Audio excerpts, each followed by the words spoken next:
Morning, everyone. Welcome to the Smashy Business Show. I'm your host for the day, Farah Makhlouf.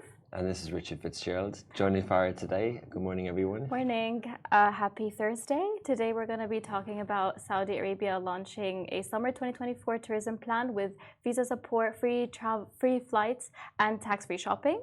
Then we're going to move on to Donald Trump Jr. He's working on projects in Oman and Dubai. Then following that, we're going to be talking about Dubai's Shard platform.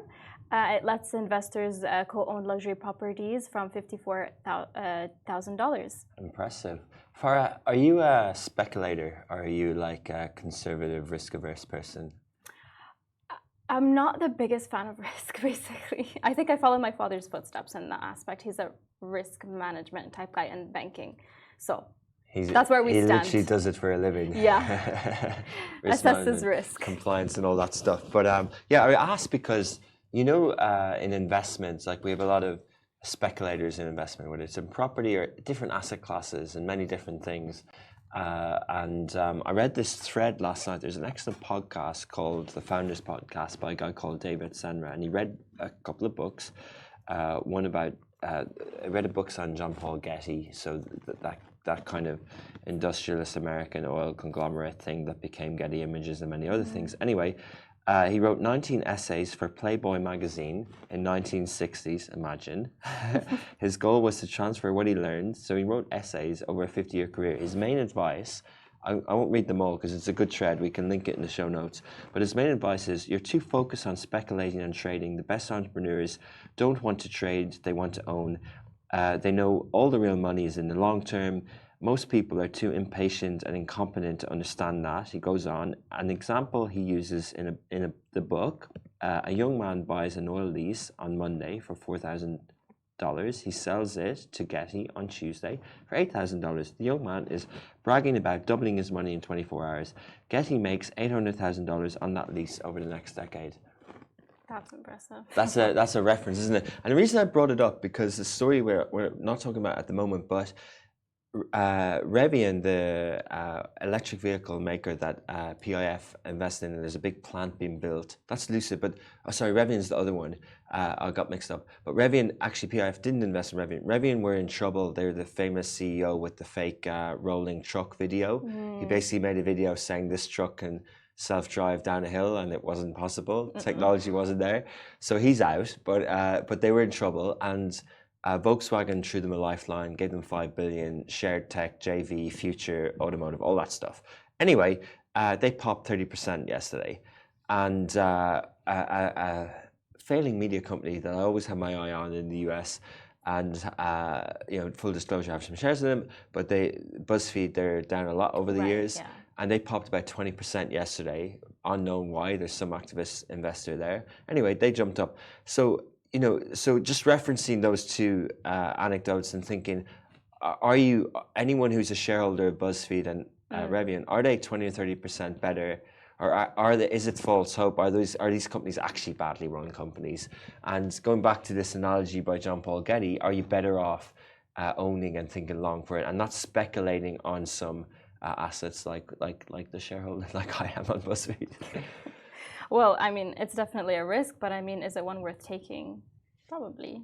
Yeah, I just resonated with me on the ownership thing. I think you know, Warren Buffett talks about it a lot. I think that long-term thinking and building mindset is a more strategic, and you know, it's a better way for growth. And a lot of young people see influencers in travel, and they see crypto bros, and they see this sort of speculation, get rich quick scheme things.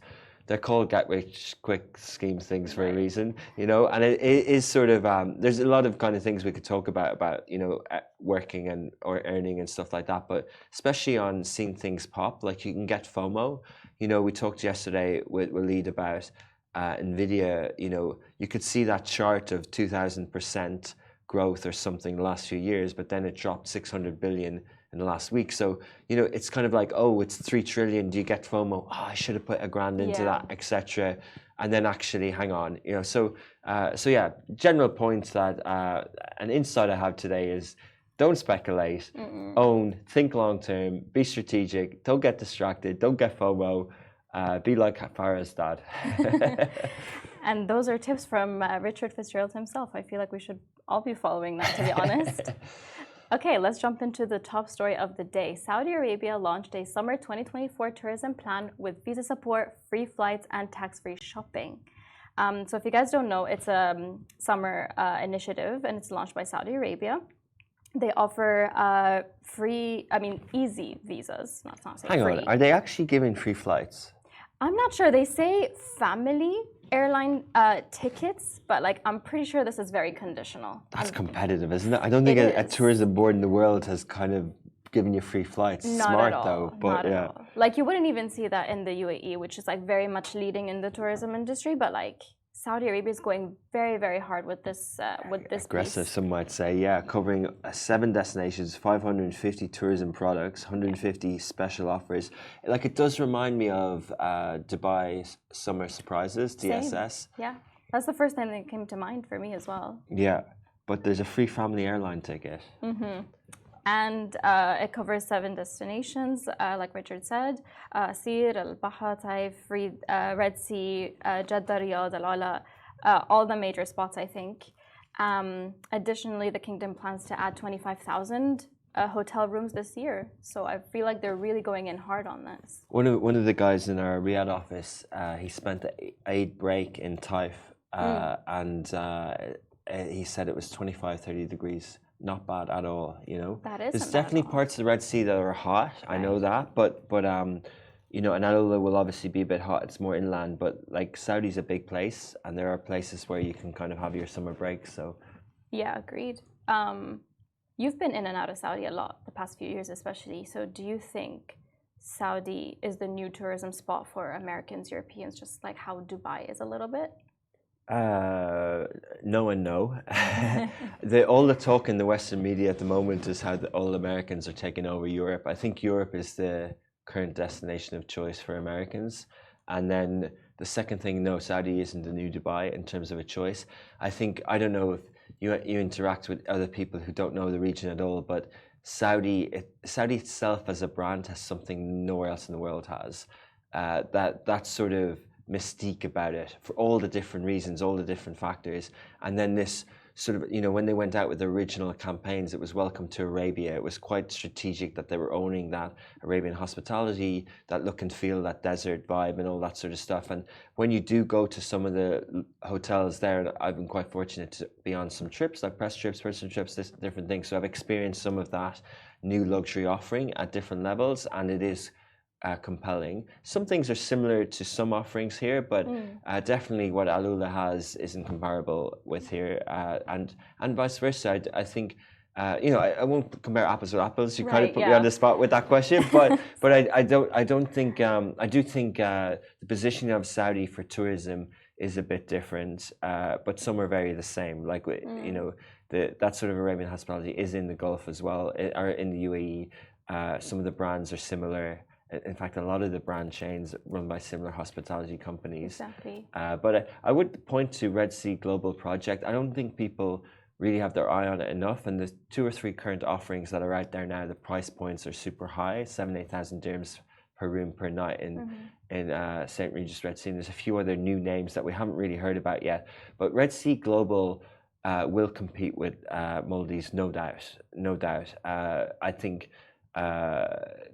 Yeah, it absolutely will. The Red Sea is absolutely beautiful. I've swam in it from Egypt side, a few triathlon races and stuff like that, and people who dive in Egypt, all that coast. It really is a beautiful ocean. It's spectacular. Yeah, absolutely. And yeah, there's many things there. It's just great to see, and I think let's not get competitive. Let's be positive that these things are happening.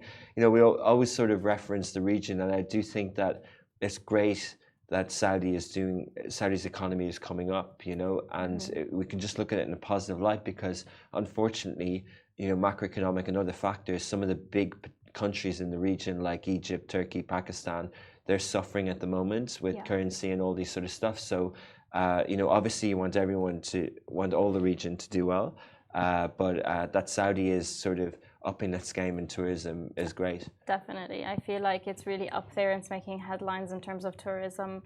That's why I asked that question, because people are starting to compare Saudi to Dubai or like the UAE in general with how competitive or like how strong it's becoming, Yeah. especially in the aspect of tourism. Yeah, I would just think that we should be competing with other continents, not within Not, it. yeah, Yeah, within, use the region as standards and benchmarks, but and obviously everyone, if you're head of tourism, if your job, if your day job, if you have KPIs, then you've got a job, right? Mhm. And then even a country has a job and has KPIs or whatever, you know, so they've got targets. But just if we sit back and if we look at prosperity and if we look at the wider region growth and jobs and cross-border trade, because that's what viable economies are, you know, like if you look at Europe, that free trade thing, currency or not, the cross-border free trade without tariffs did rise all tides. Like it brought up Eastern Europe because it brought up I was going to say cost of living, but I mean quality of life, and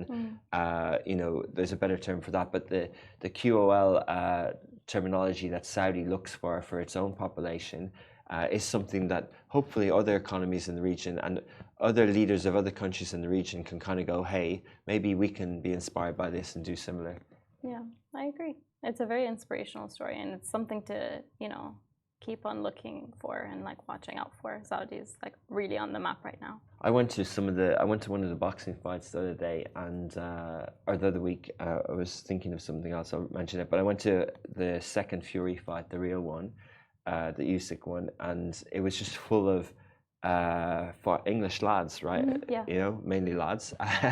But any other event that I went there recently was lots of Saudis. You know, the Formula One, the Formula E, lots of Saudis. But the boxing was full of English. So people are now, the ones who used to get a ticket and go to the Champions League in Barcelona are now hopping to Riyadh, and it's going to get a lot more like that. It's just an extension, and that's quite cool. That's breaking that different type of tourism. But the other thing I was going to mention was I watched this Egyptian movie in the cinema.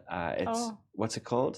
Is it something Eyes, right? Yeah, it's like the Yeah. third installment. It's a famous Egyptian director, and it's got all the cast, like all the actors. Anyway, Farah, the whole thing is an ad for Riyadh. The whole thing. I'm watching it this weekend, so I'm gonna like look out for that. I hadn't realized that it would have been. No, it's fully like. It's fully an ad.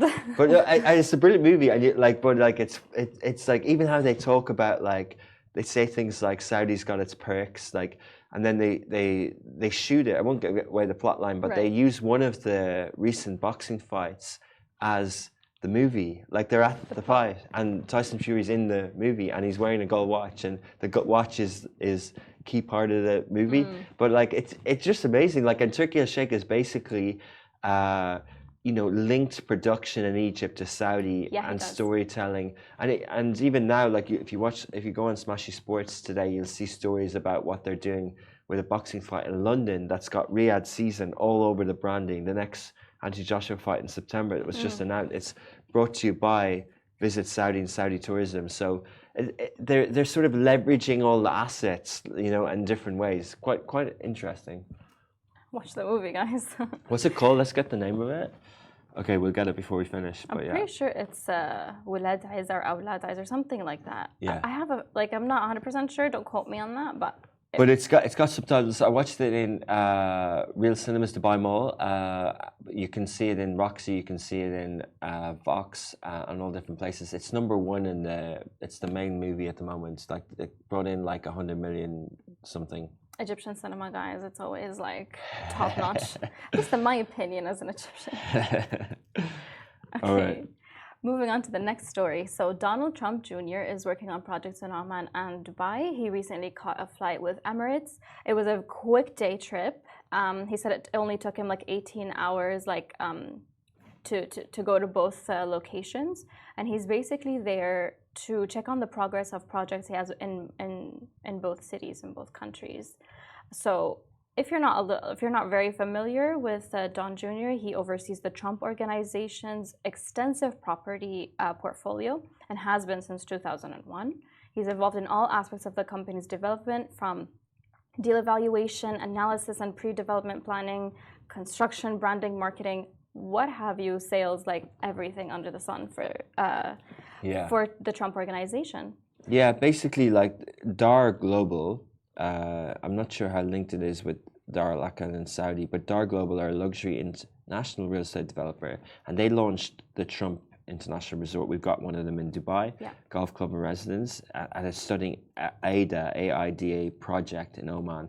So that's why Donald Trump Jr. and we'll put the video up. He sent a really funny video about he's like, I'm used to being spoiled all my life, but if you have to travel first class Emirates is pretty good. It's a pretty kind of funny video, isn't it?